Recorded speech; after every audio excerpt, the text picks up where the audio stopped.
नागपुर में चल रहे अवैध रूप से कमर्शियल मॉल, आवासीय कॉम्प्लेक्स और रिहायशी घरों की छतों पर संचालित रूफटॉप रेस्टोरेंट, बार और डिस्कोथेक बंद किए जाएंगे। राष्ट्रवादी कांग्रेस इन अवैध रेस्टोरेंट के खिलाफ आंदोलन छेड़ने की तैयारी में है। आज नागपुर में लिए गए संवाददाता सम्मेलन में राष्ट्रवादी के अजित पवार गुट के नागपुर शहर अध्यक्ष प्रशांत पवार ने इसकी घोषणा की।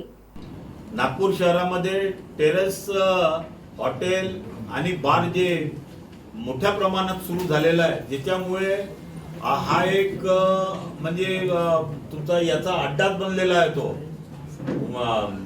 गुन्हेगारीचा।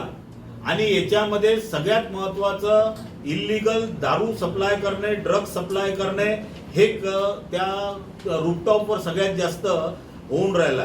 आणि सगळ्यात महत्त्वाचं ज्या ठिकाणी रहिवासी एरिया, त्या रहिवासी एरियामध्ये हे रूफटॉप असल्यामुळे आजूबाजूच्या लोकांना त्याचा भरपूर त्रास होत आहे।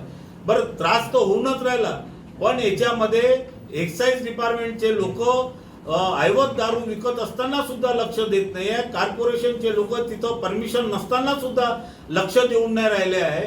आणि ज्या एरियामध्ये ज्या पोलीस स्टेशन आहे हद्दीमध्ये, तिथे असे ऐवत धंदे होत असताना पोलीस निरीक्षक त्यावर कारवाई करत नाही आहे, हे प्रश्नचिन्ह निर्माण होत आहे।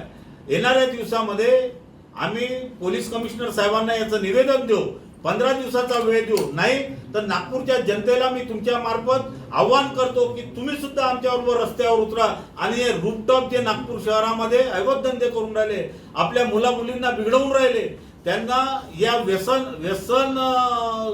त्यांना म्हणजे व्यसन लागून राहिलं, त्याच्यापासून परावृत्त करावं अशी मी नागपूरच्या जनतेला सुद्धा विनंती करतो।